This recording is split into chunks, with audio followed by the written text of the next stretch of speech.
What happens when night lasts 14 hours, the temperature drops below survival, and sleep itself becomes a risk. Imagine lying on frozen ground, fire shrinking to embers, knowing that if your body cools too much, you simply won't wake up. Tonight, you're not watching history, you're trying to survive it. Hey guys, tonight we walk straight into an Ice Age night, where the sky feels closer, heavier, and the cold presses against your skin like a living thing. You stand on frozen ground that never fully thaws, breath puffing out in pale clouds, stars sharp enough to look dangerous. Somewhere nearby, a fire crackles low, and you already know it won't last forever. This is not cozy history. This is the kind of night where sleep can quietly kill you if you get it wrong. And yes, you probably wouldn't survive this without a few hard-earned tricks. So, before you get comfortable, take a moment to like the video and subscribe, but only if you genuinely enjoy what I do here. And while you're here, tell me where you're listening from and what time it is right now. Are you wrapped in a blanket, lying in the dark, or sneaking this on headphones when you should already be asleep? Now, dim the lights, maybe turn on a fan for that soft background hum, and let's ease into tonight's journey together. You're living roughly 20,000 years ago, deep in the last ice age. There are no walls, no windows, no thermostats humming quietly in the background. Nightfall isn't just darkness. It's a shift into danger. As the sun sinks, the temperature drops fast, sometimes by dozens of degrees, and your body immediately notices. Modern humans like you are warm-blooded, fragile creatures in environments that seem determined to drain heat from you. One mainstream historical fact is clear. Ice Age humans survived repeated sub-zero nights without metal tools, modern clothing, or permanent heated buildings. That alone should make you sit up a little straighter. You crouch closer to the fire, feeling that familiar push and pull. Too close and sparks bite your skin. Too far, and the cold creeps in, starting at your toes. Firelight flickers across faces around you. Family, bandmates, people whose survival is tangled with yours. Sleep here isn't a private act. It's communal, negotiated, and constantly adjusted. Someone feeds the fire. Someone listens to the dark. Someone dozes lightly, ready to wake if the wind shifts. Historians still argue whether Ice Age humans slept in long, uninterrupted blocks like we do today, or in segmented bursts, waking, dozing, checking the fire, then sleeping again. From where you're sitting, broken sleep feels inevitable. Your body wants rest, but your environment refuses to fully allow it. This is dark sleep in its rawest form. Not romantic, not peaceful, but necessary. The cold doesn't feel the same as modern cold. There's no windproof jacket sealing you in, no insulated mattress lifting you off the ground. The chill seeps upward through bone and muscle. Your hips ache first, then your shoulders. You shift constantly, half awake, searching for warmth. You're learning, night after night, how to sleep without fully surrendering consciousness. Think of it as survival napping with consequences. A quirky tidbit that surprises many people is that Ice Age humans likely used body fat, not just for energy but as insulation in a very literal sense. Higher fat reserves helped slow heat loss during sleep. In other words, being a little chubby wasn't a flaw, it was a thermal strategy. Somewhere in this frozen camp, someone who eats a bit more than you might actually be the one who wakes up in the morning. Not fair, but nature rarely is. You glance into the darkness beyond the firelight, where the world dissolves into black shapes and imagined movement. Predators exist out there, real ones with teeth and claws, but so do sounds your brain can't quite explain. A branch snaps, snow slides, your heart jumps, then settles. One light joke to keep you sane. At least there are no alarm clocks yet, just existential dread and frostbite. Progress is relative. As the fire dies lower, someone tosses on another chunk of wood or dried dung. Yes, animal dung burns surprisingly well and was widely used when trees were scarce. The smell isn't pleasant, but warmth beats luxury every time. You tuck your chin down, curling inward, trying to minimize exposed surface area. Without knowing the math, you're practicing thermodynamics. Sleep finally starts to take you, not as a plunge, but as a slow fade. Your thoughts loosen. The stars blur. Your body enters a shallow rest, muscles still tense enough to react. Modern sleep science would call this light sleep, but labels don't matter here. What matters is not dropping too deep, too cold. Historians still argue whether this constant half-alert state reshaped human brains over generations, favoring those who could rest without fully disconnecting. There's a strange intimacy to this kind of night. You hear breathing around you, a cough, a sigh. Maybe someone mutters in their sleep. You're aware, dimly, that if one person fails to wake and feed the fire, everyone suffers. This shared risk binds you together more tightly than words. Survival is a group project, graded harshly by nature. Another mainstream fact: archaeological evidence shows controlled use of fire in Ice Age camps dating back hundreds of thousands of years. Fire wasn't just for cooking. It was a sleeping tool, a social anchor, and a psychological shield against the dark. Without it, nighttime mortality would have been far higher. You feel that truth in your bones as you edge closer, stealing a little more warmth. And yet, sleep comes anyway. Your eyelids grow heavy. Your breathing slows. The cold recedes just enough to let dreams begin forming at the edges of your mind. Maybe you dream of warmth, maybe of sunlight, maybe of running without feeling your lungs burn. Or maybe you dream of nothing at all, sinking into a quiet, gray rest that feels like floating. This is how the first nights go. Awkward, restless, uncertain. You're learning the rules of Ice Age sleep the hard way, by surviving one frozen night at a time. The darkness isn't your enemy yet, but it's not your friend either. It's simply there, waiting to see how you adapt. And as the fire crackles softly, and the cold presses in again, you realize something important. Sleep is no longer just rest. It's a skill. And tonight, you've only just begun to learn it. You wake without really waking the way you did an hour ago, and maybe an hour before that. Your eyes open just enough to register pain in your fingers and a dull stiffness crawling up your calves. This is your body checking in, running internal diagnostics without asking permission. Cold is not just an external condition now. It's an ongoing negotiation between skin, muscle, blood, and bone. You don't think about it in words, but you feel it constantly. Your body's first defense is simple. Keep the core warm at all costs. Blood retreats from fingers, toes, ears, and nose, flowing inward like a tide pulling back from shore. One mainstream historical fact is that modern humans have the same basic thermoregulation system as Ice Age humans: vasoconstriction, shivering, metabolic heat production, meaning they survived with the exact biological hardware you're using right now. The difference is that they trained it nightly the way you might train a muscle. Shivering starts before you're fully aware of it. Tiny muscle contractions ripple through your body, producing heat at the cost of energy. It's effective but expensive. Calories burn fast in the cold, especially during sleep when you can't consciously control posture or movement. This is why you ate heavily before nightfall. Fat, protein, marrow, anything dense. Food isn't comfort here. It's insulation you carry inside yourself. Historians still argue whether Ice Age humans deliberately timed heavy meals close to sleep to boost nighttime heat production, or whether it was simply a byproduct of hunting success and daylight availability. From your perspective, it feels intentional. A full stomach radiates warmth for hours, like a coal tucked behind your ribs. Your breathing slows as you rest, and that's another risk. In deep cold, slow breathing means less heat generated. You instinctively curl tighter, thighs drawn up, arms crossed over your chest. This fetal posture isn't emotional, it's geometry. Less surface area exposed means less heat lost. Somewhere in the dark, someone shifts too, mirroring you without seeing you. Shared instincts are still shared, even in sleep.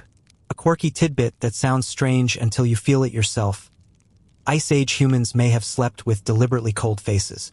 Exposing the face while insulating the body reduces overall moisture buildup and prevents sweat from freezing later. In short, a cold nose is better than damp fur.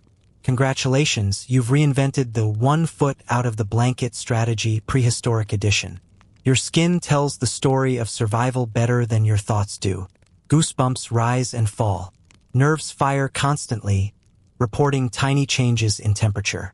Pain and numbness take turns, neither fully winning. This is where frostbite lurks. Not dramatically, not with instant agony, but quietly. Skin loses feeling. Tissue stiffens. The danger is drifting off too deeply and not noticing the warning signs. Sleep is rest, yes, but too much rest can cross into something else entirely. Light joke number 1, whispered into the dark. This is the worst spa treatment imaginable, and somehow you didn't even get a robe. Your body also uses another trick, brown fat. Unlike regular fat, brown adipose tissue generates heat directly by burning energy. Babies have a lot of it. Adults have less, but Ice Age humans may have retained higher amounts through constant cold exposure. Some scientists believe repeated cold stress could have encouraged more active brown fat, turning the body into a low-level furnace. Historians still argue whether this was genetic adaptation or lifelong conditioning, but either way, your ancestors ran hotter than you do now. You notice how stillness becomes dangerous. Lie too long without shifting, and cold seeps deeper. So you roll slightly, adjust your shoulder, tuck your feet under a partner's legs. This isn't cuddling as romance, it's physics with social consequences. Shared warmth matters. Human bodies pressed together create a microclimate that no single person could maintain alone. The ground beneath you steals heat relentlessly.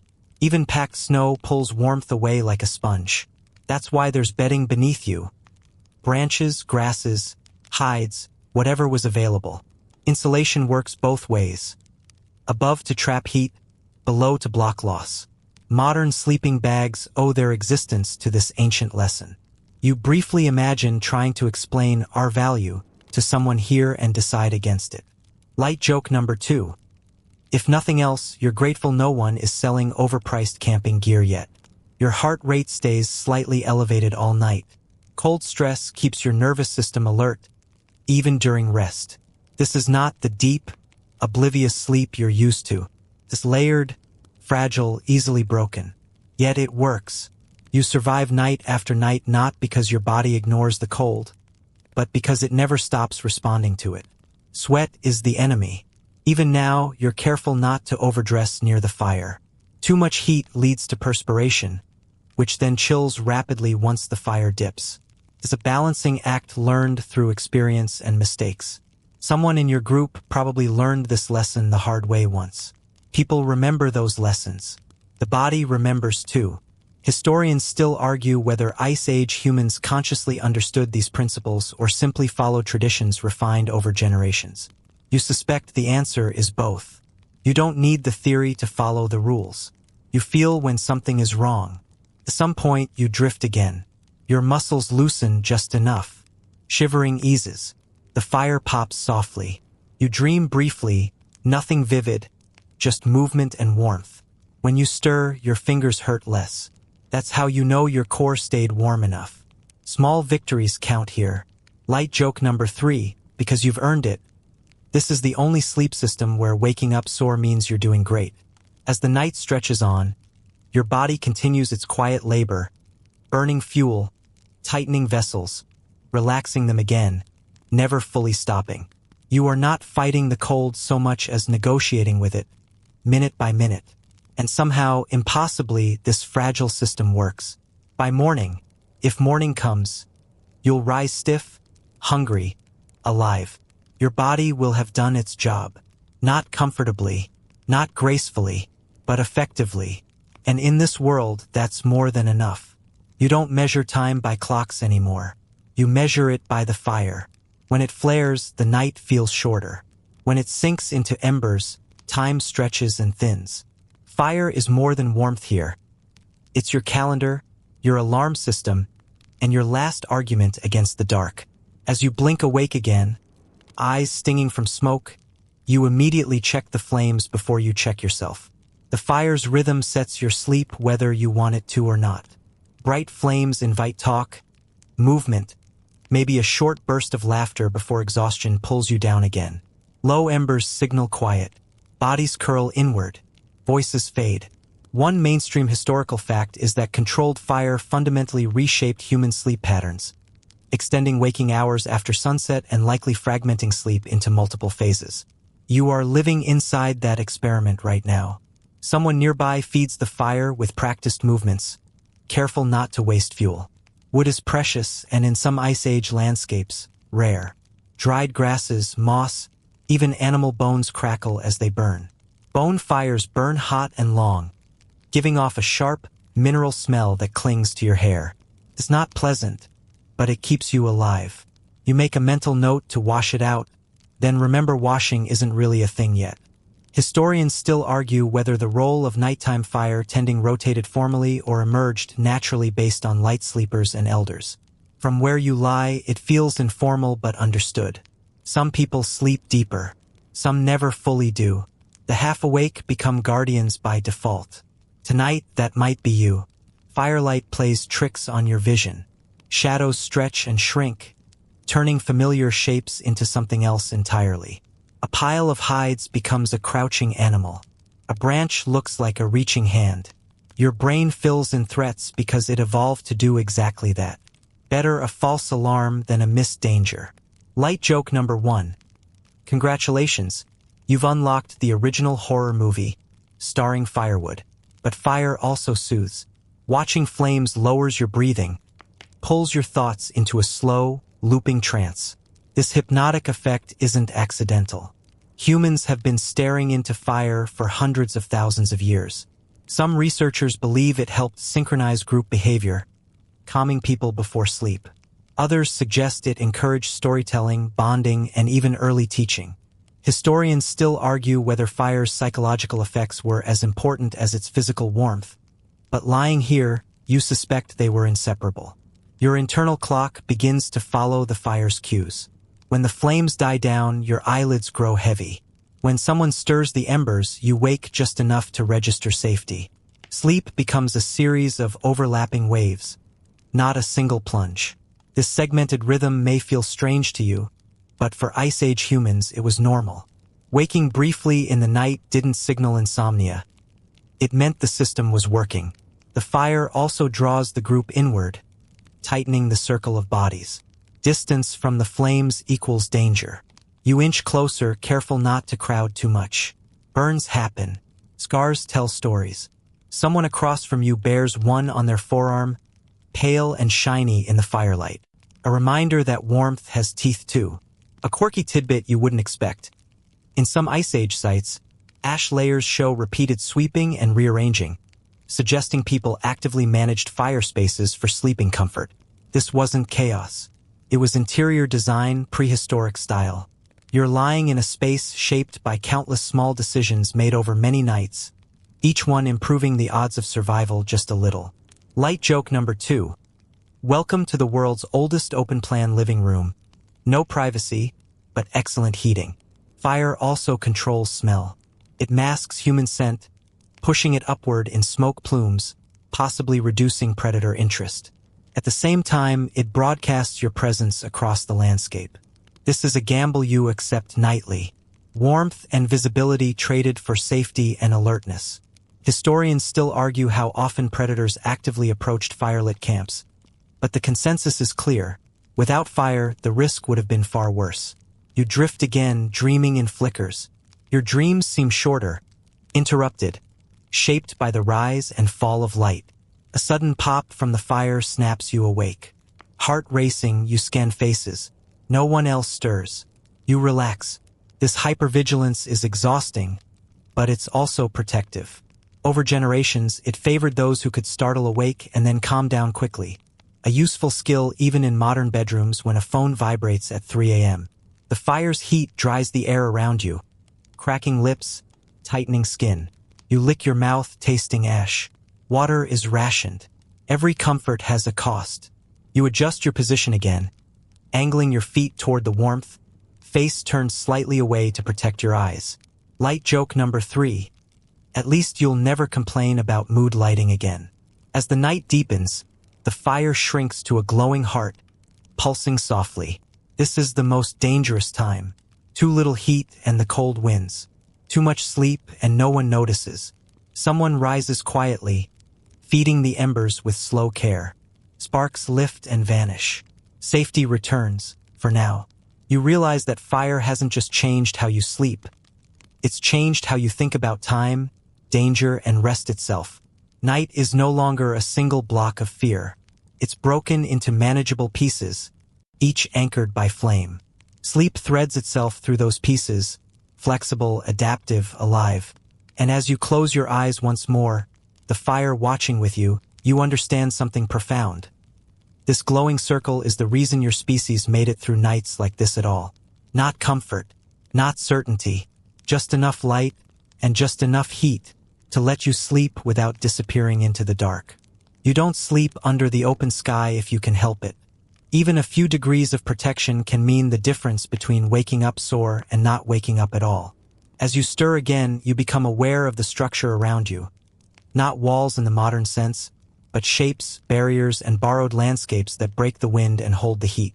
Shelter here is never perfect, but perfection isn't the goal. Survival is. The shelter you're using tonight leans into the earth itself. A shallow hollow scooped from snow and soil, reinforced with branches and hides, backed against a rise in the land. Wind slides over it instead of through it. One mainstream historical fact is that Ice Age humans built a wide variety of temporary and semi-permanent shelters, including hide-covered frames, windbreaks, snow-adapted structures, and even dwellings supported by mammoth bones. You're inside the logic of that ingenuity right now. The ground beneath you is layered deliberately. First, whatever breaks direct contact. Sticks, reeds, maybe a scatter of stones. Then insulation, grass, moss, fur. Each layer traps pockets of air, slowing heat loss. You feel the difference immediately compared to bare ground. It's not warm, but it's survivable. This is engineering without blueprints, learned through cold nights and painful mistakes. Historians still argue how standardized these shelters were across different Ice Age cultures. Some evidence suggests highly specialized designs adapted to local environments, while others point to flexible, modular thinking. Build what you need with what you have. From your position, it feels adaptable rather than rigid. You could rebuild this somewhere else tomorrow if you had to. The shelter also shapes how you sleep. Space is tight. You can't sprawl. You lie curved, pressed close to others, bodies fitting together like pieces of a puzzle. This closeness isn't optional. It reduces exposed surface area and creates a shared pocket of warmth. You notice how the air inside smells of smoke, fur, and human presence. Not pleasant, not offensive, just real. A quirky tidbit you wouldn't expect. Some Ice Age shelters show evidence of intentional orientation, angled to face away from prevailing winds or toward morning sunlight. This means someone was thinking ahead, imagining how the structure would feel hours later. You appreciate that now, as the cold breeze slides harmlessly over the shelter instead of into your spine. Light joke number 1.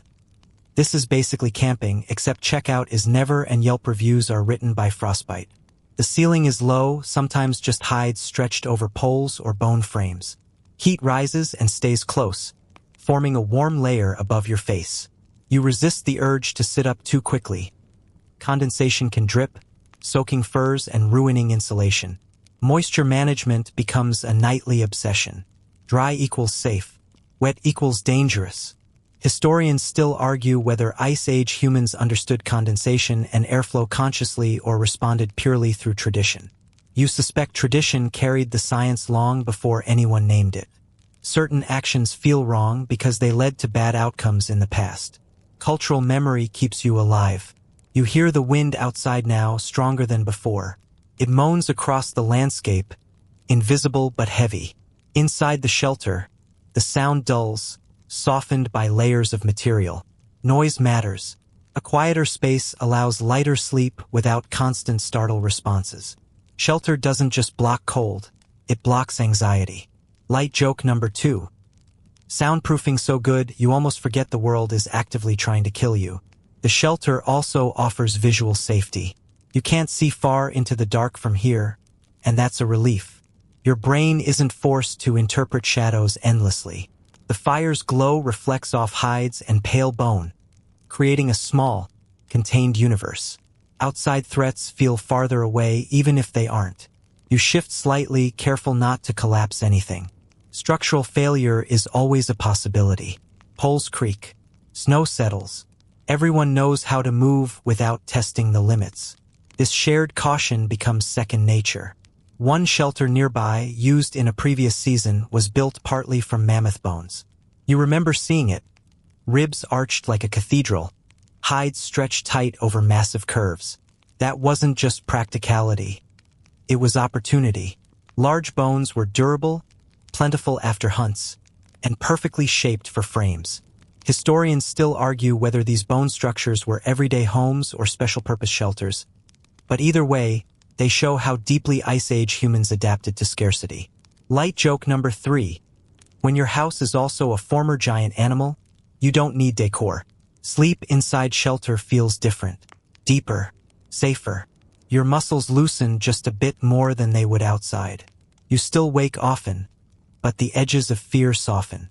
This is where longer rest becomes possible, where dreams stretch out instead of snapping off mid-thought. You notice the microclimate forming. The air warms slightly. Breathing feels less sharp. Your eyelashes don't frost over.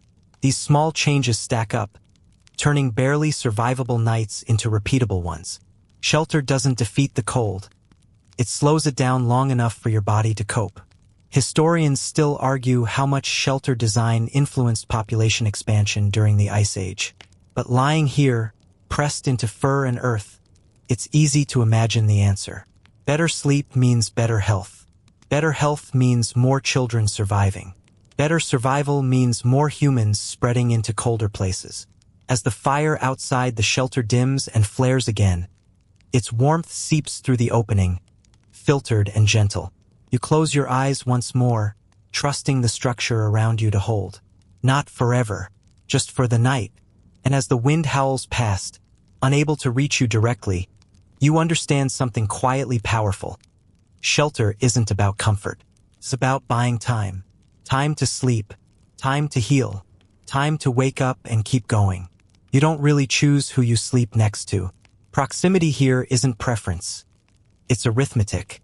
More bodies mean more heat, and more heat means a higher chance that everyone wakes up breathing. As you settle again, half asleep, you feel the steady presence of others pressed along your back and legs, their warmth leaking into you in small, precious increments. Shared sleep is one of the oldest survival strategies humans ever used. One mainstream historical fact is that Ice Age communities commonly slept in close groups, sometimes entire bands clustered together, precisely because body heat significantly reduced nighttime heat loss. This wasn't about affection. It was about physics refined into tradition. You adjust slightly, fitting your knees into the curve of someone else's calves. No one complains. Everyone understands. The human body radiates warmth constantly, and when several bodies touch, that warmth accumulates. The space between you becomes a narrow pocket of survivable air. Alone, you would lose heat faster than you could replace it. Together, the math changes. Historians still argue whether Ice Age humans consciously calculated these thermal benefits or simply followed inherited sleeping arrangements. From where you lie, it feels instinctive. You know when you're too far from others. You feel the cold creeping in immediately, like a silent punishment for poor positioning. There's also safety in numbers. If one person stirs, others follow. A sudden movement ripples through the group like a signal. Someone checks the fire. Someone listens for sounds beyond the shelter. Shared sleep creates a network of half-awake minds, each catching what the others might miss. This distributed vigilance reduces the risk that everyone slips too deeply into rest at the same time. A quirky tidbit that sounds oddly modern. Some anthropologists believe this group sleeping pattern influenced early human social bonding and trust, reinforcing cooperation through literal interdependence. You're not just emotionally connected to these people. Your survival depends on their breathing staying steady through the night. Light joke number 1, murmured mentally. This is the original group chat, no notifications, just elbows. Sleeping together also regulates fear. When you wake suddenly from a noise, you feel bodies still warm beside you. No one has fled. No one is screaming. Your heart rate slows. Panic dissolves before it fully forms. Fear shared is fear diluted. Of course, shared sleep isn't always comfortable. Someone snores. Someone shifts too often. Someone smells strongly of smoke and old fur. But comfort is a luxury you abandoned several nights ago. The alternative is cold, and cold doesn't negotiate. Children are tucked into the safest spots, sandwiched between adults where heat is strongest. Elders too, their bodies less able to generate warmth. This arrangement isn't sentimental, it's efficient. Protect those who lose heat fastest. One mainstream historical fact supported by skeletal evidence is that Ice Age groups often cared for injured or elderly members longer than sheer survival efficiency would suggest, implying social structures strong enough to support dependent individuals. Shared sleep is part of that care. Historians still argue how formal these roles were, whether placement was deliberate or evolved naturally over time. But you see the pattern repeat night after night. No one explains it. No one questions it. Light joke number 2. This is cuddling with rules and no one wrote them down. There's also a cost to this closeness. Illness spreads easily. Parasites move from body to body. Fleas don't respect personal boundaries. But the cold kills faster than most infections, so the risk is accepted. Survival always involves choosing which dangers you can live with. As the night deepens, your breathing begins to sync with those around you. Slow inhale. Slower exhale. The group settles into a shared rhythm, not perfectly aligned, but close enough to create a sense of stability. You dream lightly, aware of movement without waking fully. This is communal sleep at its most effective, rest without vulnerability. Another quirky detail. Some evidence suggests Ice Age humans may have slept with their heads alternated, some facing inward, some outward, to maintain awareness in all directions. Whether intentional or accidental, it creates a subtle perimeter even during rest. Historians still argue whether this pattern was deliberate strategy or emergent behavior, but lying here, you feel its effect. The dark feels watched. Light joke number 3.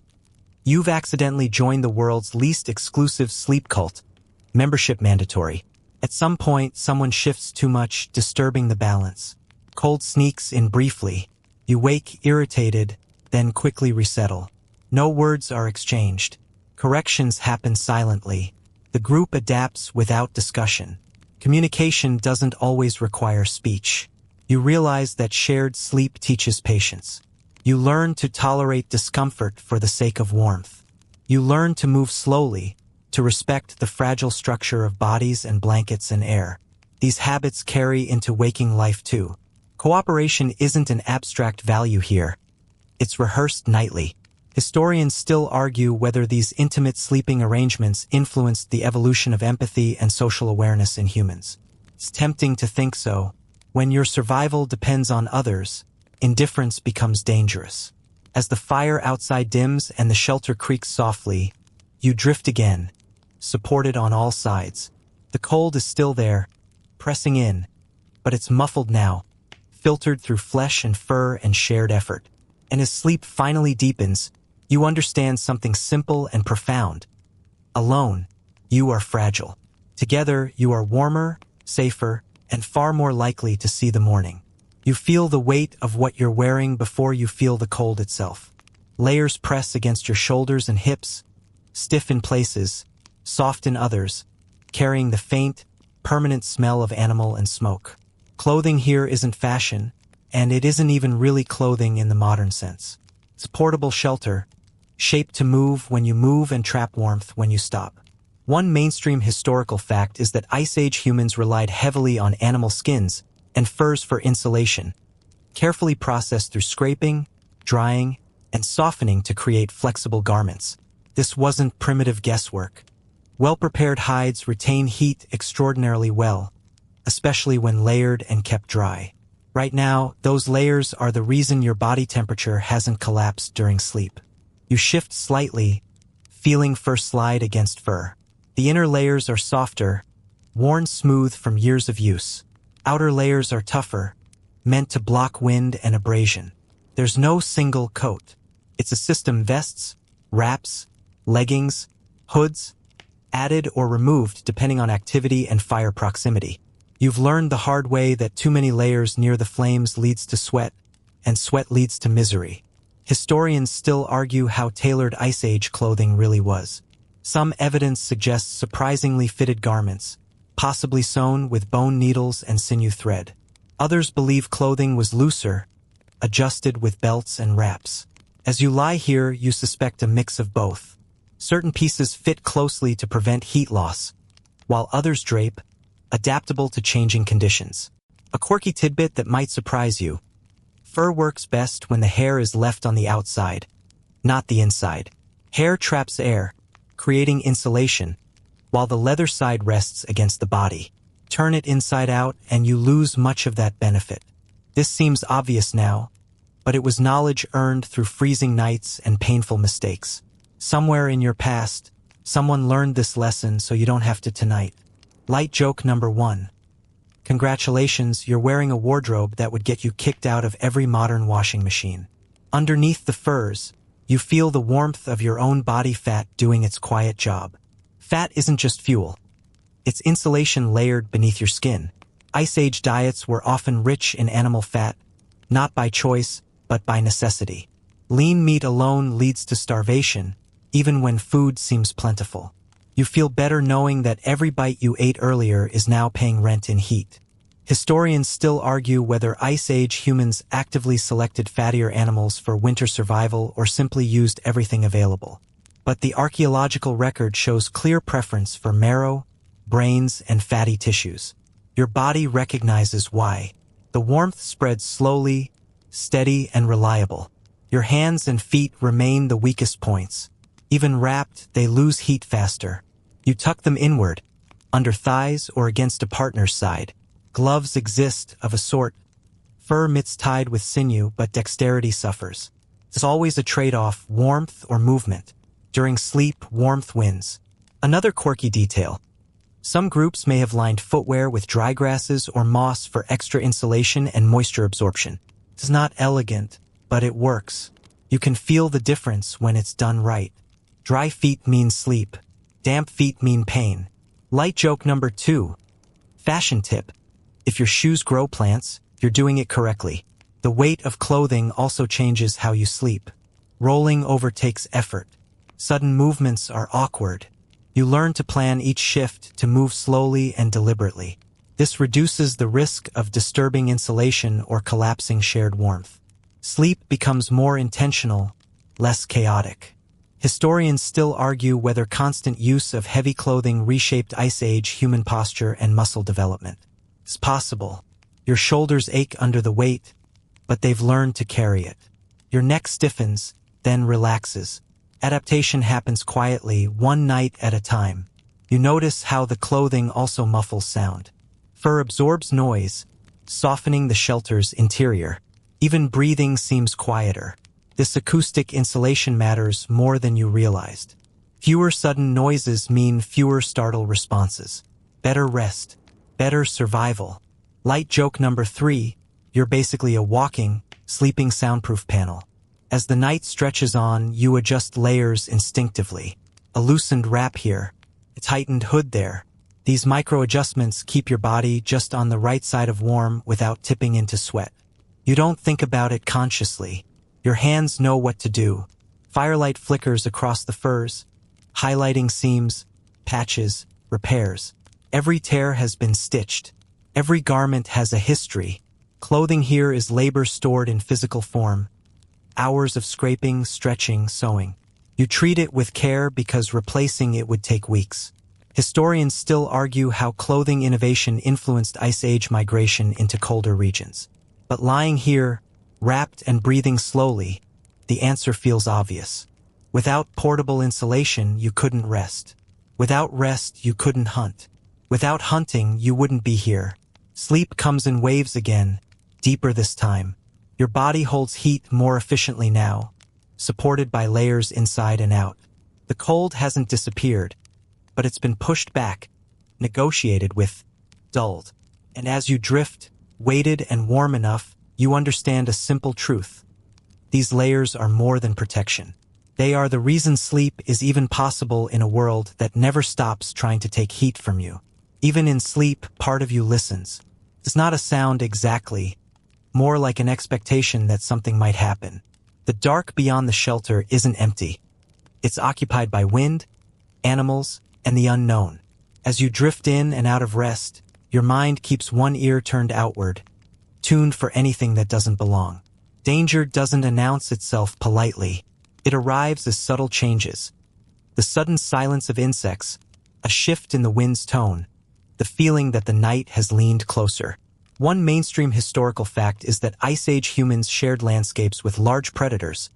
Wolves, cave lions, saber-toothed cats, bears, many of which were active at night. Sleeping meant trusting fire, shelter, and each other to keep those threats at a distance.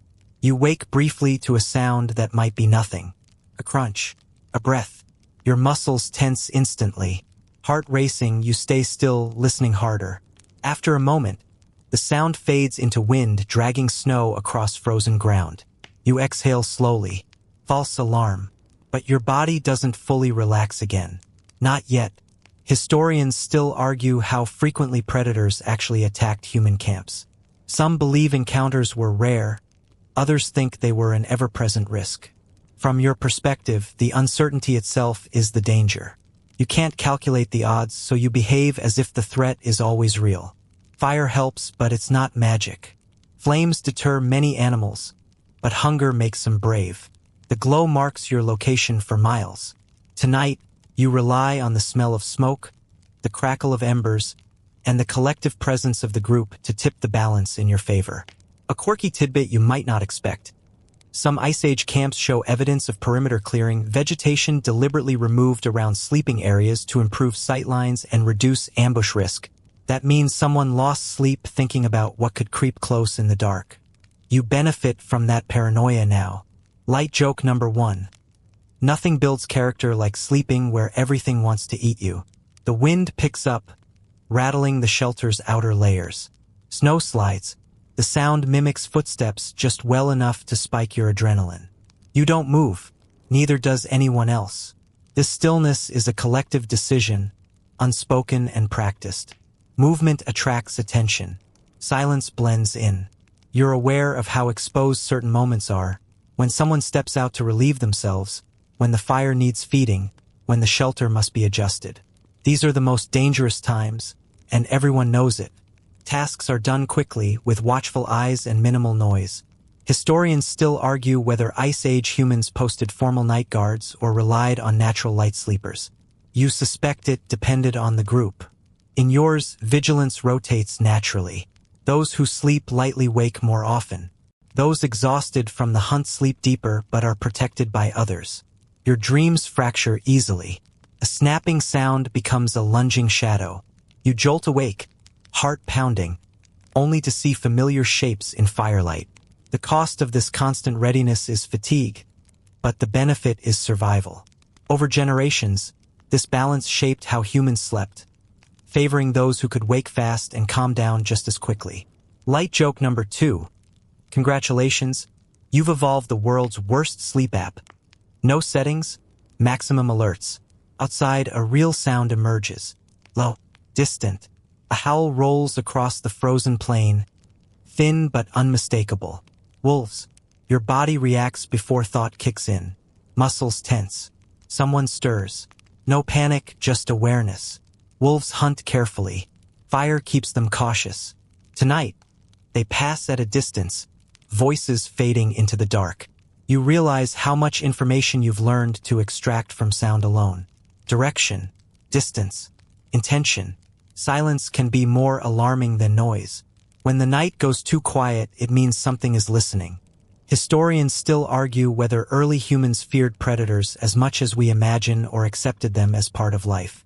Lying here, heart still beating a little too fast, you think fear and acceptance coexisted. You don't dwell on danger, but you never forget it either. The shelter creaks again. Snow settles. Someone coughs softly. The normal sounds return, and your body slowly releases tension.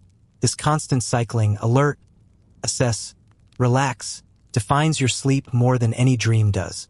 Light joke number 3. At least when you wake up screaming here, it's considered proactive. Storms add another layer of threat.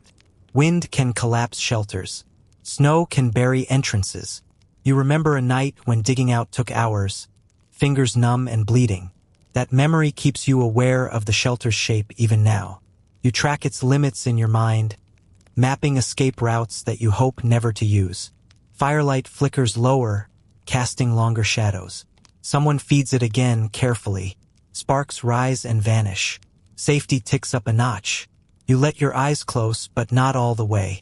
This is as deep as sleep gets when the world beyond the light remains uncertain. And yet somehow you rest. Not perfectly, not deeply, but enough. Enough to heal small injuries. Enough to hunt tomorrow. Enough to keep going. As the night stretches on, you understand that danger isn't an interruption to sleep here. It's part of it. Vigilance weaves through rest like a second heartbeat, never fully stopping. And when you finally drift again, held between warmth and watchfulness, you know this balance is the reason you're still alive to greet whatever light comes next. Your dreams don't arrive gently. They slip in through cracks, threaded with cold and firelight, shaped by half-heard sounds and shifting bodies. You're not fully asleep when they begin, and you're not fully awake when they fade. This in-between state is where Ice Age dreaming lives, thin, intense, and strangely practical. You dream of movement first, running without feeling your feet, warmth spreading through your chest like sunlight. Then the dream bends, the ground slopes, shadows stretch too long. Even inside the dream that something isn't right. Your body twitches, breath quickening, and you wake just enough to re-anchor yourself in the shelter. Fire still glows. Bodies still surround you. Safe enough. One mainstream historical fact is that humans in extreme environments tend to experience lighter, more fragmented sleep, with more frequent awakenings and vivid dreams. Cold stress, hunger, and constant vigilance all influence dream intensity. Ice Age humans weren't drifting into long, cinematic dreamscapes. They were dipping in and out, gathering images like sparks before waking again. You notice that your dreams borrow heavily from the night around you. Fire becomes sun. Wind becomes breath. Animal shapes blur into human ones and back again. This isn't imagination running wild.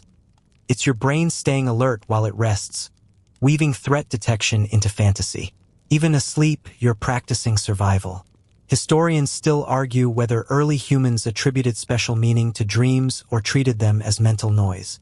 Some evidence suggests dreams were seen as messages, warnings, or visits from ancestors. Other scholars think practical people under constant stress wouldn't indulge in symbolism. Lying here, heart still a little fast, you suspect both were true. Some dreams you forget instantly. Others stick because they feel useful. A quirky tidbit that might surprise you. Exposure to cold can increase REM-like brain activity even during light sleep. In other words, your brain may dream more intensely precisely because conditions are harsh. Congratulations, nature has decided stress is a creativity enhancer. Light joke number 1. You wanted vivid dreams, just not the freezing while being chased genre. You drift again. This time, the dream is quieter. You're sitting by a fire that never dims. Everyone is warm. No one is hungry. The dream feels wrong because it's too easy. You wake with a small jolt, almost relieved to return to reality. Perfect safety doesn't belong here. Your mind rejects it. Children nearby dream differently. You hear a soft whimper, then a murmur as an adult shifts closer, hand resting protectively. Infants spend more time in active sleep, twitching, breathing unevenly.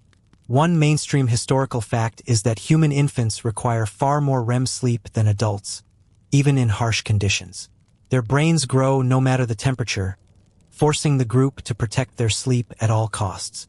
Historians still argue how much adults adjusted their own rest to accommodate children's sleep needs. But you see it happen without discussion. Adults wake more easily. Children are kept warmest. Dreams are a luxury the group provides to its youngest members. Your own dreams begin to carry memory now. Past hunts, familiar faces, a near miss with a predator that your waking mind avoids replaying. In dreams, it returns softened, distorted. This might be your brain rehearsing, processing fear without overwhelming you. Modern neuroscience would agree. Ice Age life figured it out without naming it. Light joke number 2. Therapy is expensive in the future, But tonight your brain is doing it for free. Not all dreams are visual. Some are physical sensations. You feel warmth that isn't there. You feel yourself falling, then waking before impact. These micro-arousals keep you from sinking too deep, too long. Deep, unbroken sleep in this environment could be fatal. Your body knows that, keeps the leash short. There are also shared dreams, or at least shared interpretations. In the morning, someone might mention dreaming of a storm or an animal, and others will nod, remembering something similar. Whether coincidence or cultural reinforcement, these overlaps strengthen group identity. You dream the same symbols because you live the same risks. Historians still argue whether dream-sharing rituals existed this early, but later hunter-gatherer societies often discuss dreams openly, using them to guide decisions. Lying here, you can imagine it easily. When the night teaches you something, you listen. Light joke number 3. When your subconscious has survival tips, you don't hit snooze. As the night wears on, your dreams shorten. They come in flashes instead of scenes. A face, a sound, a feeling of warmth or dread.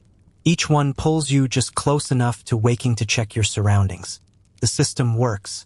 You rest without vanishing. You notice something else too. Time feels distorted. You couldn't say how long you slept or dreamed. Hours blur together. This timelessness is part of dark sleep. Without artificial light, without clocks, the boundary between night and mind dissolves. You exist in cycles, not schedules. Historians still argue whether this dream-fragmented sleep affected creativity and myth-making. Some believe long nights filled with partial dreams encouraged storytelling and symbolic thinking. Others think exhaustion limited imagination. You suspect exhaustion sharpened it. When survival is at stake, imagination becomes a tool. The fire pops softly again, and the sound slips into your dream as a snapping branch. You wake, then settle. The dream dissolves without frustration. You don't cling to it. Dreams here are functional, not entertainment. As the cold presses and eases in waves, your mind continues its quiet work, sorting memory, rehearsing danger, offering comfort where it can. Sleep isn't escape, it's maintenance. And as you drift once more, half dreaming, half listening, you understand something subtle. Even in the harshest nights, the human mind insists on dreaming, not to flee reality, but to survive it a little better when morning finally comes. You notice the children first, not because they're loud, but because they're quiet in a way that demands attention. Their breathing is lighter, faster. Their bodies lose heat more quickly. Even in sleep, they require monitoring. As you stir again, half awake, you register small adjustments being made around them. An extra fur pulled closer, a shift of bodies to seal in warmth. One mainstream historical fact is that children and infants are far more vulnerable to hypothermia than adults due to higher surface area to volume ratios and less developed thermoregulation. Ice Age survival depended on keeping the youngest warm through nights like this. Without that, no group could last more than a generation. You feel a child's feet press against your leg, icy even through fur. Someone moves them gently, tucking them closer to an adult's core. No words, no ceremony, just action. Everyone understands the priority. The group's future is sleeping between them, fragile and small. Historians still argue how Ice Age societies structured childcare during extreme conditions. Some suggest dedicated caregivers. Others believe responsibility was widely shared. From your place in the shelter, it looks collective. Everyone becomes a guardian when night falls. Elders rest nearby too, their sleep shallower, their bodies slower to produce heat. Wrinkles catch firelight like etched lines in stone. These people carry memory, routes, seasons, stories, skills. One mainstream historical fact supported by archaeological evidence is that some Ice Age individuals lived long enough to suffer from degenerative conditions, implying they were cared for by others rather than abandoned. Sleep is part of that care. You adjust again, offering warmth without fully waking. This exchange of heat isn't dramatic. It's constant, quiet, and essential. Children whimper in dreams. Elders sigh, joints aching. The night accommodates them all, barely. A quirky tidbit you might not expect. Some anthropologists believe lullabies or soft vocalizations helped regulate infant breathing and calm them in cold environments. Even now, you hear faint humming, almost inaudible, blending with wind and fire. Sound becomes insulation of another kind. Light joke number 1. This is the only bedtime routine where the stakes are species continues or species doesn't. Children dream deeply, twitching, murmuring. Their brains are busy building connections that will one day help them navigate nights like this alone. Adults wake more often, checking on them instinctively. Sleep becomes a resource redistributed according to need. Historians still argue whether adults sacrificed significant rest for childcare or whether groups naturally balance the burden. You think it's both. Exhaustion is shared, spread thin enough that no one collapses completely. The cold treats age differently. Where children cool too fast, elders retain cold longer. Their joints stiffen. Their circulation slows. Extra layers are wrapped around them. They're placed closer to the fire or deeper within the shelter. This isn't charity, it's preservation of knowledge. Light joke number 2. Tonight's seating chart is organized by thermal efficiency, not seniority, although sometimes it's both. You remember a story told earlier that evening, before sleep took over. An elder describing a winter when snow never seemed to stop. The memory of that story drifts through your half-dreams now, blending with the sound of wind. Stories anchor children to the group, giving fear a shape that can be understood. Sleep fractures again as a child stirs sharply, crying out. Everyone wakes just enough to respond. A hand soothes. A murmur reassures. The crisis passes in seconds. Then the group sinks back into rest, the interruption barely remembered. Historians still argue how much emotional bonding influenced Ice Age survival. But nights like this suggest the answer. You don't protect children because of abstract love alone. You protect them because losing them is losing tomorrow. Light joke number 3. If only future parenting manuals were this straightforward. Keep them warm, keep them alive. Elders wake too, sometimes confused, sometimes in pain. Someone helps them shift position. Another feeds the fire. No one complains. Complaints don't warm anyone. Cooperation does. As the night deepens, the shelter's interior becomes a map of dependency. Children at the center. Elders near support. Stronger adults forming the outer ring. It's not planned. It's evolved. A living diagram of survival priorities. You feel pride unexpectedly. Not in yourself, but in the system working around you. This is what makes humans different. Not strength alone. Not intelligence alone. Care extended beyond immediate payoff. Historians still argue whether this kind of caregiving slowed or accelerated human expansion. Some claim it was a burden. Others argue it was the advantage. Lying here warm enough because others care, you think the answer is obvious. Sleep returns, gentler now. The night hasn't grown warmer, but it's grown more manageable. Children breathe steadily. Elders rest. The fire holds. And as you drift again, you understand something quietly profound. Survival isn't just about enduring the cold. It's about carrying the vulnerable through it, night after night, until morning comes. You stop expecting the night to end quickly. Time stretches in the Ice Age, especially in winter, when darkness feels like a season all its own. Even half asleep, you sense it, the long pull of hours without sunlight, the way cold settles in layers instead of waves. This isn't just a long night. It's part of a cycle that reshapes how your body and mind understand sleep itself. One mainstream historical fact is that during Ice Age winters, especially at higher latitudes, humans experienced dramatically reduced daylight, sometimes only a few weak hours of sun or none at all. These conditions forced profound adaptations in circadian rhythm. Your body can't rely on sunrise and sunset anymore. It learns to follow fire, hunger, fatigue, and social cues instead. You wake, doze, wake again. There's no clear middle of the night. Just segments. The fire flares, dims, flares again. Someone stirs. Someone sleeps deeply for a while. You lose track of how many times your eyes close and open. This is dark sleep. Not insomnia, not restlessness, but a pattern tuned to endless winter. Historians still argue whether Ice Age humans experienced seasonal affective changes similar to modern SAD. Some believe extended darkness would have dampened mood and energy. Others argue constant activity and communal living buffered psychological effects. Lying here, you feel both. A heaviness presses on you, but it's softened by shared warmth and purpose. Your body clock begins to drift. Hormones adjust. Melatonin rises earlier and stays elevated longer. You don't know the names for these chemicals, but you feel their effects. Drowsiness comes easily. Alertness arrives in short bursts rather than long stretches. This rhythm conserves energy, an advantage when calories are scarce. A quirky tidbit that surprises many researchers. Some evidence suggests Ice Age humans may have slept more overall during deep winter, with longer total rest spread across broken intervals. When hunting is limited and movement costly, sleep becomes an energy-saving strategy. You're not lazy, you're efficient. Light joke number 1. Winter productivity culture has not been invented yet, and honestly, good. Dreams stretch slightly longer now, influenced by extended darkness. You lose sense of when they begin and end.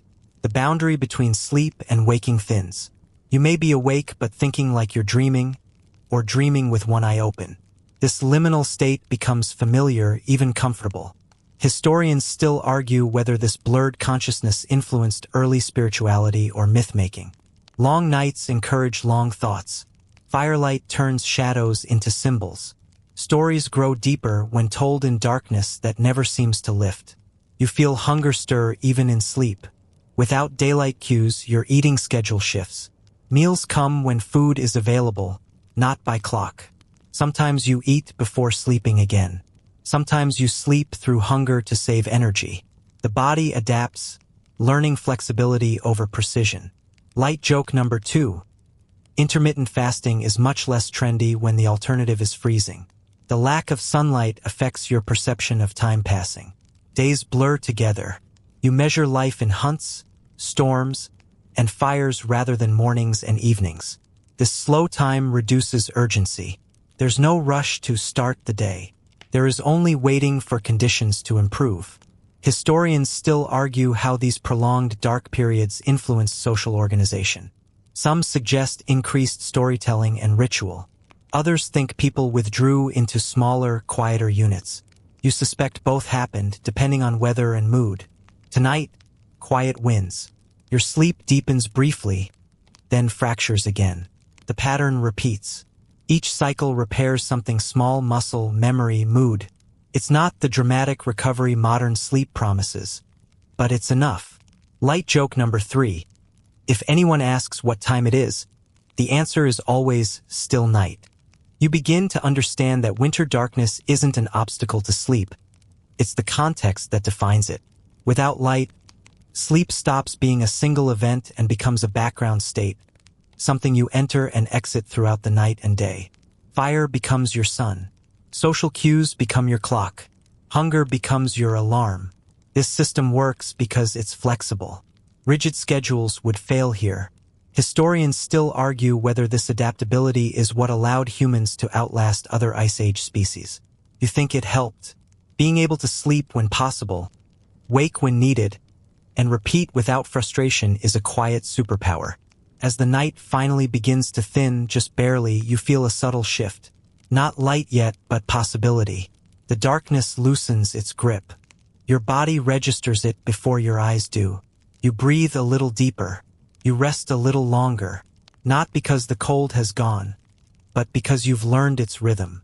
And as sleep takes you once more, stretched across an endless winter night, you realize that surviving the Ice Age wasn't about defeating darkness.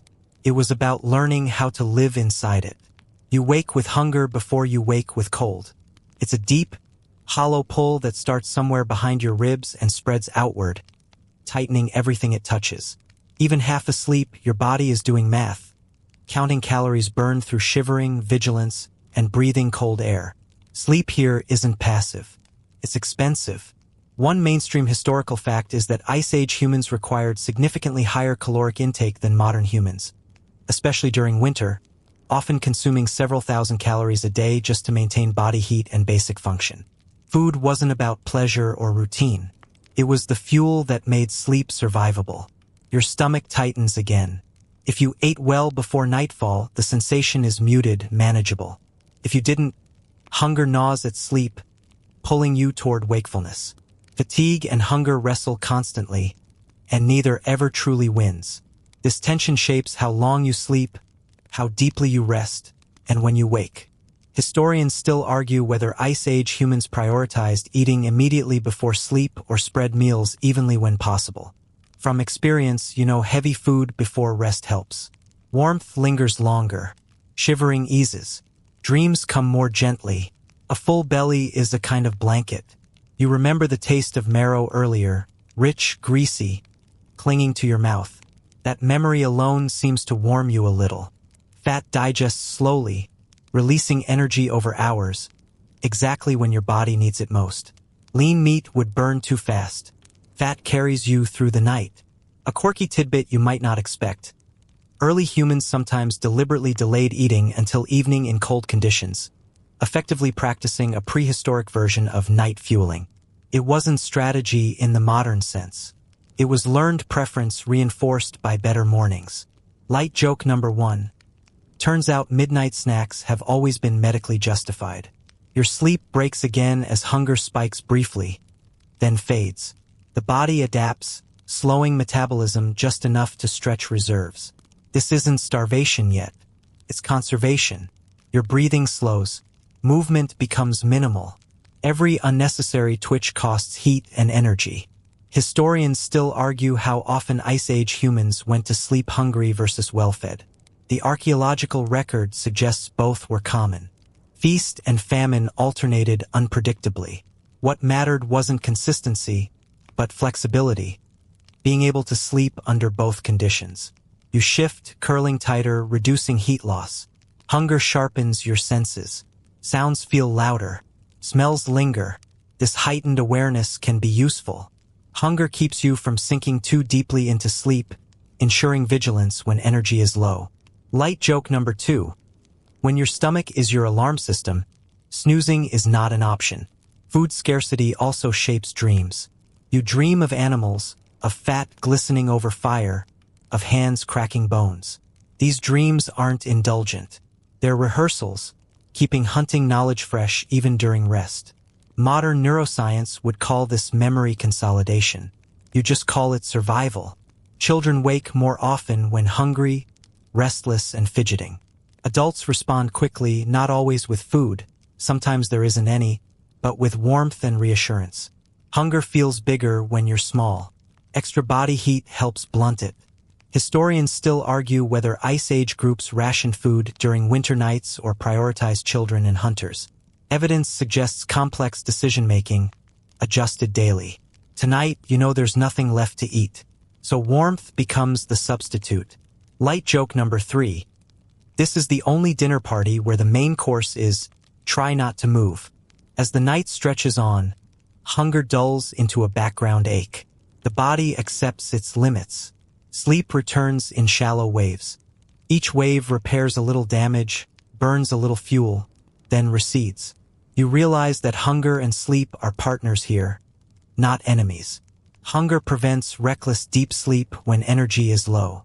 Sleep conserves energy when hunger can't be satisfied.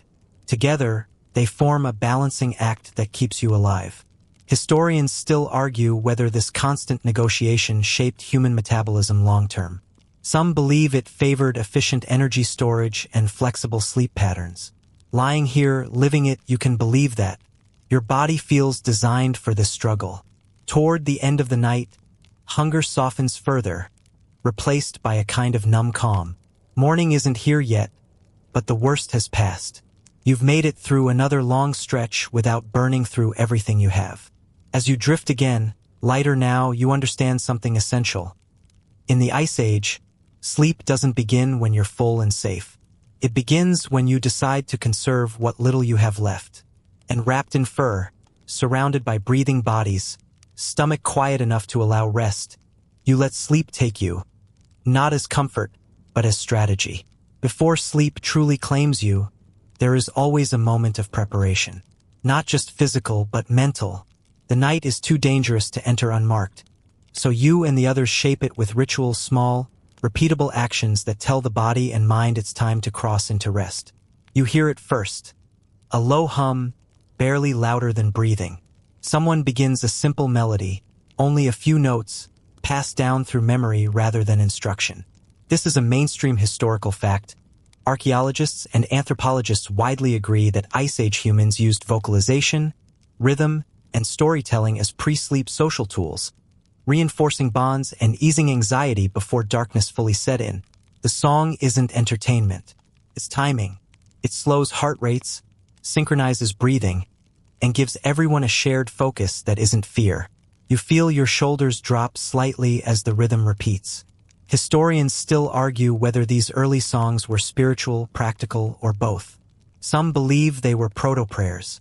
Others argue they were simply calming patterns discovered through trial and error. Lying here, it doesn't matter. It works. Someone adds a story, spoken softly, so it doesn't carry beyond the shelter. You've heard this one before. You always have. It's about a hunt that went wrong but ended well enough. Familiar details ground you.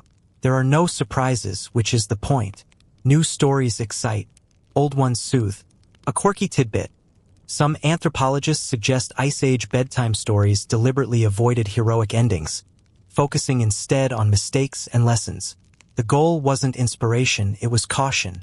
You don't want adrenaline before sleep. You want reminders of what to avoid tomorrow. Light joke number 1. Even 30,000 years ago, nobody wanted a plot twist right before bed. Hands move through familiar motions. Someone stirs embers, not to flare them up, but to settle them evenly. Another person adjusts fur coverings, tugging edges into place. These actions repeat every night, almost ceremonial. Predictability itself becomes a form of safety. You notice how children quiet fastest during these rituals. Their breathing evens out. Their grip on nearby adults loosens. Ritual teaches them that night has structure, even when danger feels infinite. Historians still argue whether Ice Age rituals varied significantly between groups or shared common elements across regions. Evidence suggests remarkable similarity. Songs, stories, fire checking, touch. Cold climates seem to demand the same solutions from different people. Smell plays a role too. Burnt fat, smoke, worn fur. These scents are deeply familiar, and familiarity lowers alertness. Your brain associates them with survival achieved, at least for now. Light joke number 2. If sleep spray existed, it would smell exactly like smoke and old fur. Some rituals are stranger. In certain groups, people rub ash lightly on exposed skin before sleeping. It doesn't add warmth, but it reduces itching and Dieter's insects that wander too close to the fire. It also marks who belongs inside the group circle. You smell like everyone else. You are safe here. There is also silence, carefully timed. Songs end gradually, not abruptly. Stories trail off mid-sentence. This tapering teaches the body to drift rather than drop into sleep. Abrupt quiet would sharpen your senses instead. Historians still argue whether these rituals were consciously designed or instinctively evolved. Most likely, no one ever sat down and planned them. They survived because the groups who practiced them slept better and lived longer. You feel a hand briefly squeeze your shoulder. No words, just confirmation. Touch is part of the ritual too, reinforcing connection before vulnerability. Sleeping alone here is rare and risky. Light joke number 3. This is the original goodnight text, except it's a hand and you can't ignore it. As the ritual concludes, everyone settles into position. The fire is low but stable. Breathing overlaps. The shelter fills with a steady rhythm, almost like a single organism resting. Your thoughts slow. Fear doesn't vanish, but it fades into the background, wrapped in routine. Ritual hasn't eliminated danger, it has made danger manageable. Historians still argue whether ritual improved survival directly or indirectly by strengthening group cohesion. You suspect it's both. A calm group sleeps longer. A bonded group wakes faster when needed. Just before sleep takes you, you realize something subtle. Ritual marks the boundary between effort and rest, between doing and enduring. Without it, night would feel endless. With it, night becomes a passage you know how to enter. Your breathing deepens. The last ember shifts softly. Tomorrow's challenges wait, but for now, ritual has done its job. You let go. Pain doesn't stop when the sun goes down. It settles in with you, quiet but persistent, and sleep becomes a negotiation between rest and injury. You feel it in stiff joints, split skin, bruises earned days ago that still haven't decided to heal. Ice Age nights are long enough that every ache gets its turn to speak. One mainstream historical fact is that Ice Age humans lived with frequent injuries, cuts, fractures, frost damage, and yet many survived them, as evidenced by healed bones found in archaeological sites. That survival implies some form of medical knowledge, even if it wasn't written or formalized. You shift carefully, finding a position that hurts least. Everyone does this small dance before settling. Pain management here isn't about elimination. It's about tolerable balance. Historians still argue whether Ice Age medical practices were mostly instinctive or deliberately taught. The truth likely lies in between. You know what works because others showed you, corrected you, warned you. Someone nearby presses warm hands against a swollen ankle before sleep. Heat helps circulation, reduces stiffness. No one calls it therapy. It's just what you do. A quirky tidbit. There's evidence that early humans chewed certain bitter plants and applied the pulp to wounds. Some of those plants contain natural anti-inflammatory compounds still used in medicine today. You don't know the chemistry. You know the relief. Light joke number 1. Congratulations, you've just unlocked the Stone Age version of a topical ointment. Frostbite is the quiet terror. You check fingers and toes before sleep, flexing them slightly, ensuring sensation remains. Numbness that doesn't fade is dangerous. If someone notices it in another person, they rub warmth back slowly, never quickly. Sudden heat can damage tissue further, a lesson learned the hard way. Historians still argue how much Ice Age people understood about frostbite versus how much was learned through grim trial and error. Either way, the rules are clear now. Slow warming, gentle movement, no panic. You remember a scar along your forearm, pale against darker skin. It closed cleanly because it was bound quickly with sinew and kept dry. Infection is always a risk, but smoke helps. The shelter air isn't clean, but it discourages bacteria. Pain shapes sleep posture. The injured sleep closer to the fire, where warmth soothes inflammation. The healthier bodies form a buffer beyond them, sharing heat outward. Light joke number 2. Priority seating, Ice Age edition. Front row is for the wounded. Sleep itself aids healing. Even shallow rest allows tissue repair, immune response, energy conservation. You don't sleep deeply when hurt, but you sleep enough. The body knows what to do if you give it the chance. Children with injuries are watched constantly. A fever during the night draws immediate attention. Someone stays half awake, listening to breathing patterns. Care doesn't stop because it's dark. Historians still argue whether Ice Age groups had designated healers or whether medical knowledge was communal. Some graves suggest respected individuals with specialized roles. Others imply shared responsibility. Tonight, care feels collective. No titles, just necessity. There are limits, of course. Some injuries don't heal. You've seen people fade over days, their breathing shallower each night. When that happens, sleep changes. The shelter grows quieter. Rituals soften. Touch increases. Light joke number 3. When survival rates are low, bedside manners get very serious very fast. You feel gratitude that tonight, pain is manageable. Annoying, yes. Limiting, yes. But survivable. You adjust fur padding under a sore hip, reducing pressure points. This small comfort matters more than you'd expect. Medical care also includes prevention. Feet are dried before sleep to avoid cracking. Wet fur is kept away from skin. Sharp tools are sheathed deliberately, not tossed aside. Accidents at night are unforgiving. Historians still argue how much of this was conscious prevention versus learned habit. But habit is often smarter than intention. You don't analyze. You repeat what keeps you alive. As the night deepens, pain dulls into the background. Endorphins, your body's own relief, do their quiet work. You drift between awareness and rest, waking occasionally to shift or check sensation. Sleep here isn't escape from injury. It's cooperation with healing. A pause long enough for the body to knit itself back together, or at least try. Toward morning, stiffness increases briefly as temperatures drop again. But you know warmth will return with movement and light. You've made it through the hardest part. You settle once more, careful but calm, trusting that rest, imperfect as it is still the best medicine available. And for tonight, it's enough. There are nights when sleep simply doesn't come. Not because you're cold or hungry or injured, but because something inside you refuses to let go. You lie still, eyes half closed, listening to every sound as if it carries a warning meant only for you. This is what happens when sleep fails.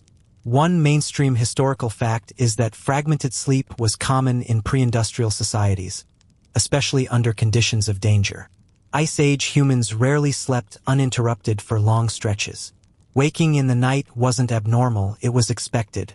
You're awake now, heart rate just high enough to keep you alert.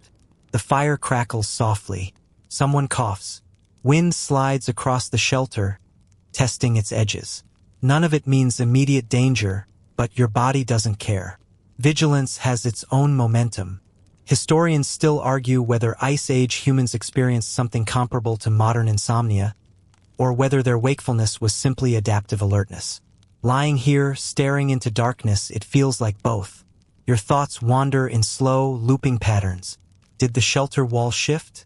Was that sound closer than before? You replay small moments from the day. Missed footing, a hunt that nearly failed. The mind reviews errors at night, as if hoping to correct them retroactively. A quirky tidbit. Some researchers suggest that this nighttime mental replay improved learning and survival skills, acting as a crude form of problem-solving during rest. In other words, overthinking may have been evolutionarily useful. Light joke number 1. Congratulations, anxiety, now officially a survival feature. You shift slightly, careful not to wake others. Too much movement draws attention. Too little lets tension build. Finding the middle ground is an art learned over years. Someone else is awake too. You can tell by their breathing, too steady, too deliberate. Shared wakefulness is comforting. You're not alone with your thoughts. If danger comes, at least two minds will notice. Historians still argue whether Ice Age groups assigned night watchers deliberately or whether wakefulness rotated naturally. Evidence points to both. Some nights, people volunteered. Other nights, sleep simply refused someone, and they stayed alert by default. Fear sharpens memory. You recall stories of nights gone wrong. Fires dying unexpectedly, predators slipping close, storms collapsing shelters. These memories don't paralyze you. They instruct you. Light joke number 2. Nothing motivates proper fire maintenance like knowing your ancestors messed it up first. Insomnia has a cost. The longer you stay awake, the colder you feel. Muscles tighten. Thoughts lose clarity. You're aware of the trade-off, stay alert too long, and tomorrow suffers. You try the familiar techniques, slow breathing, focusing on warmth, replaying comforting routines in your mind. These aren't modern mindfulness tricks. They're survival habits passed down quietly. Historians still argue whether Ice Age people used deliberate mental techniques to induce sleep. There's no direct evidence, but the consistency of ritual and behavior suggests they did something intentional, even if they never named it. Sometimes, exhaustion finally outweighs fear. Sleep creeps in sideways, catching you between thoughts. Other times, dawn arrives with you still awake, eyes gritty, body aching. Light joke number 3. Sunrise hits different when you've been awake long enough to greet it personally.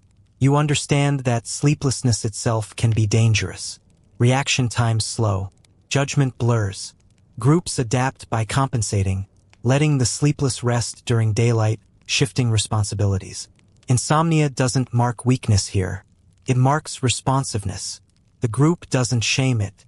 They absorb it. As the night thins toward morning, your alertness softens. The worst didn't happen. It usually doesn't. That's the quiet victory of vigilance. Success looks like nothing at all. You finally drift, Not into deep sleep, but into a light doze. Enough to restore something. Enough to carry you forward. Sleep failed tonight, but survival didn't. And in the Ice Age, that distinction matters more than comfort. The night doesn't end all at once. It thins. Darkness loosens its grip slowly, like fingers releasing something they never wanted to let go of. You sense it before you see it, the subtle shift in temperature, the way the silence changes shape. Dawn is coming. One mainstream historical fact is that Ice Age humans often woke before full daylight, timing movement and activity to the safest light conditions. Morning wasn't a moment. It was a transition, and surviving it mattered just as much as surviving the night. You stir gently. No sudden movements. The fire is nearly gone, but not dead. Someone will coax it back soon. Bodies around you stretch carefully, joints stiff, breath fogging the dim air. Everyone made it. That's the first count that matters. Historians still argue whether Ice Age groups greeted morning with relief or immediate calculation. Lying here, you feel both. Relief that the dark didn't claim anyone. Calculation about what comes next, food, weather, movement. The shelter feels smaller now, its purpose fulfilled. Protected you while you were weakest. Soon, it will be something to leave behind or at least step out of. A quirky tidbit. Some researchers believe early humans marked mornings not by light, but by sound. Specific birds, wind patterns, ice cracking. You listen. There it is. The world waking up before you fully do. Light joke number 1. The Ice Age alarm clock has no snooze button, just hypothermia. You roll your shoulders, checking soreness. Hunger is back, but manageable. Fatigue lingers, heavy but familiar. This is the price of another night survived. You accept it. Someone moves closer to the shelter opening, testing conditions. Cold, but calmer. No storm. No fresh tracks. The night passed quietly, which means you did something right. Historians still argue whether survival knowledge accumulated steadily or leapt forward during periods of crisis. You suspect it's nights like this that do the teaching. Quiet enough to reflect, harsh enough to remember. Children begin to wake, rubbing eyes, seeking warmth and reassurance. Elders move slower, conserving energy. Everyone adjusts to the morning rhythm instinctively. Light joke number 2. Nobody here is a morning person. They're a still alive person. As light strengthens, sleep releases its final hold. You don't miss it immediately. Sleep here is functional, not romantic. It did its job. Now it steps aside. You step outside briefly. The cold bites, sharp and clean. Snow reflects the growing light, turning the world pale blue. It's beautiful in a way that doesn't care whether you live or die. Historians still argue whether Ice Age humans experience beauty as separate from survival. Standing here, you feel they were never separate at all. The night taught you again what works. Shared heat, controlled fire, food timing, ritual vigilance. None of it is dramatic. All of it is necessary. Light joke number 3. Turns out the real luxury item isn't comfort. It's competence. As the day begins, last night already feels distant, folded neatly into memory. But its lessons stay close, carried in habit and instinct. You're still here. That's enough. Now the pace softens. The cold is still present, but it no longer presses so hard. The light steadies, and with it, you're breathing. Night has released you fully, and you don't rush away from that feeling. You let it linger, the quiet satisfaction of having endured something that could have ended differently. You imagine yourself settling again, not into sleep this time, but into calm awareness. Muscles loosen, thoughts stretch out, unhurried. The dangers of the Ice Age fade into a distant hum, no longer sharp, no longer demanding your attention. You remind yourself that humans have always done this, closed their eyes in hostile worlds and trusted that morning would return. Long before walls, before clocks, before certainty, people slept the way you just did. Carefully, together, with hope woven quietly into routine. Your mind drifts over the images of the night, firelight, shared breath, the slow rise and fall of warmth. Each one fades gently, like embers settling into ash. There's no need to hold them tightly now. You feel safe enough to rest more deeply, even if just for a moment. Your body understands this feeling. It remembers it, so you allow the story to quiet. The ice age recedes. The cold loosens its grip. The dark sleep gives way to something softer, something slower, something kind. And as your thoughts drift, you carry with you the simple truth that kept our ancestors alive, and still carries you now. You made it through the night.